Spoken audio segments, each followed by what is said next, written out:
Imagine if how you sent an invoice could, well, almost wipe out VAT fraud for your business, streamline things like crazy, and give you real-time financial insights. Sounds a bit like science fiction, maybe. But for Belgium, this is actually happening fast. So today, our deep dive is all about Belgium's pretty groundbreaking e-invoicing mandate. And look, this isn't just about swapping paper for PDFs. It's like a fundamental change in how money moves and gets tracked. A digital revolution hiding in plain sight almost, our mission. Give you the full picture of this massive shift. We're going to unpack what e-invoicing really means for businesses, pinpoint those deadlines you absolutely cannot miss, and maybe most importantly, figure out how companies like yours can do more than just comply. How can you actually thrive with these changes? We want you to walk away feeling confident about navigating this. Okay, so let's get past the buzzwords. What's really going on under the hood in Belgium? If it's more than ditching paper, what is e-invoicing like at its core? Yeah, good question. It's fundamentally about structured data. That's the key. In Belgium, e-invoicing means the electronic creation, sending, and storing of invoices using specific structured formats.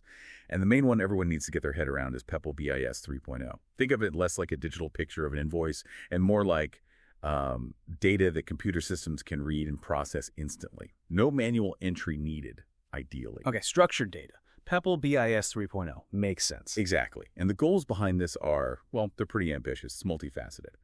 On one side, yeah, it's definitely about boosting VAT collection for the government, reducing that tax cap. But it's also about making life easier for businesses, streamlining transactions, both B2B, business to business, and B2G, business to government. The big aim is to cut down on all that admin hassle. And if you zoom out, you see this fits right into the bigger EU picture, the VAT, the Digital Age Initiative, or VITA. VITA is all about fighting tax fraud and making VK processes smoother across Europe. So Belgium's move is kind of part of this wider continental shift. Right, VITA. That context is important. And Belgium's using a specific model, isn't it? Something called a decentralized continuous transaction control, or CTC model. So just to be clear for everyone listening, that means invoices don't get cleared by the tax folks before they reach the customer, correct? That's exactly right. No pre-clearance step at the tax authorities. Okay. Is that about giving businesses more flexibility, or what's the thinking there? Well, decentralized models often try to strike a balance, balance government oversight with letting businesses operate smoothly without a central bottleneck slowing things down. But this is the crucial part. Just because it's decentralized doesn't mean it's relaxed. Non-compliance. The penalties are seriously steep. Uh-oh. How steep are we talking? We're talking fines up to €5,000 per invoice. Wow. Yeah. Plus, you could be denied VA deductions, and you're definitely looking at more scrutiny from the tax authorities. So it raises that question, why is getting everything right, accurate, on time, fully compliant so critical? Because the accountability is sky high, even without pre-clearance. Okay. €5,000 per invoice definitely sharpens the focus. Let's pivot to something just as critical then. The timeline, because this is where it gets really interesting for planning, right? Absolutely. Timing is everything here. It's a phased rollout, which gives some breathing room, but those dates are firm. So first off, since March 1st, 2024, e-invoicing has been mandatory for B2G transactions, specifically for public contracts published after that date. Okay, so B2G is already live. Correct, for those specific contracts. But the date that affects pretty much everyone, the big one, is January 1st, 2026. That's when e-invoicing becomes mandatory for all B2B transactions. Traditional invoices, PDFs, they're out. It has to be structured e-invoices using that PEPL BIS 3.0 standard. January 1st, 2026, that's the one to circle in red. Definitely. But wait, there's more. It doesn't stop there. Looking a bit further out, by January 2028, Belgium is planning to bring in near real-time e-reporting. Near real-time e-reporting, what does that actually mean? It's based on something called the PEPL five-corner model. Think of it like your business transactions are reported to the tax authorities almost as they happen, a constant data feed. This is genuinely transformative. It means things like the annual sales listing that'll likely go away. And the idea is it gives the tax authorities an up-to-the-minute view, making it much harder to commit VAT fraud. And this isn't just talk. The Federal Coalition Agreement, finalized back in January 2025, confirmed this commitment. So it's coming. Okay, so first B2G, then mandatory B2B in 2026, and then near real-time reporting in 2028. That's quite a progression. It is, and just quickly on who needs to comply. It's both Belgian businesses and non-resident businesses that have what's called a fixed establishment in Belgium. Though it's worth noting, even if you're non-resident without that fixed establishment, you'll still be receiving these structured e-invoices from your Belgian partners. So you need systems ready for that too. Right, so it touches almost everyone doing business with Belgium in some way. Okay, so what does this actually mean day to day, operationally? Because it sounds like this isn't just an IT project or a finance task, it feels like. Like it involves the whole company, right? You absolutely nailed it. It demands collaboration right across the board. Finance, IT, tax, operations, sales, procurement. Everyone needs to be involved. It's truly an enterprise-wide thing. Okay, so let's break that down. What are the specific implications for different teams? Maybe start with tax and VAT managers. What's on their plate? Right. For tax and VAT managers, your main job is making sure everything aligns perfectly with the Belgian tax rules and those PEPL standards. That means really understanding the details of PEPL BIS 3.0. Remember, that's the only format that guarantees compliance with both Belgian and EU rules. You've got to keep a close eye on any new guidance from the Belgian tax authorities, FPS Finance. They've already published detailed stuff. And thinking ahead to 2028, you need to start prepping your teams for what near real-time e-reporting will actually mean for how you handle VAT. It's a big change in process. Makes sense. What about the tech side? CTOs, IT heads, tech folks. What are their key responsibilities here? The tech backbone. Yeah. Absolutely crucial. So invoices have to travel through the PEPL network using that PEPL BIS 3.0 standard. To do that, you need what's called a certified PEPL access point. Think of it like your company's secure official digital post office for sending and receiving compliant e-invoices. A digital post office. I like that analogy. Yeah, it helps clarify things.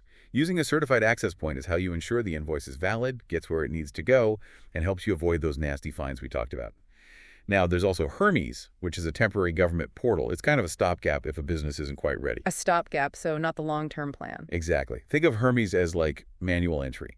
It might work for very low volumes, but it's not efficient or scalable. The goal really has to be automation via an access point, especially if you handle lots of invoices. Your systems, your ERP, your accounting software, they all need to talk PEPL BIS 3.0. They need to handle up to 55 mandatory data fields. 55? Yep.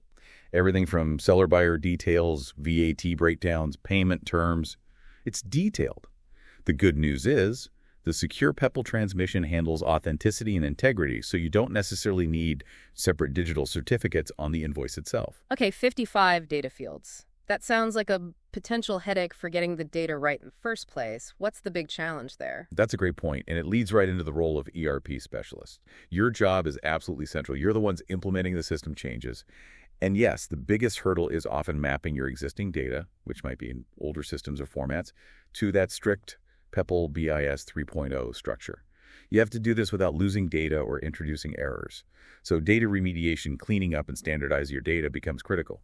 Any inconsistencies could cause invoices to fail validation or cause problems during an audit. Data remediation sounds crucial, but potentially painful. It can be, but it's essential. Your systems need to capture and send all those required fields accurately. And remember, PEPL BIS 3.0 isn't just for invoices. It also covers credit notes and debit notes. They all follow the same specs and need to flow through the same compliant process. Got it. Okay, what about the finance teams? OTC, P2P, GL, the CFO, what's the impact on them? Right, for the finance folks, it's a mix of challenges and actually some real opportunities. For order-to-cash, OTC, and procure-to-pay, P2P teams, you need really solid processes for approvals, and especially for handling exceptions, things like credit or debit notes. You need clear workflows. And if you use self-billing, you've got to make sure those invoices also meet the PEPL standards. Again, using the Hermes portal manually might be a temporary fix for low volumes. But if automation is delayed, you still need robust manual processes and clear audit trails. You can't just wing it. Right, audit trails are key. Absolutely. Now, for the general ledger, TL teams and CFOs, the upside is potentially huge. Think, improved transparency, much better efficiency. E-invoices have to be archived for 7 years in Belgium.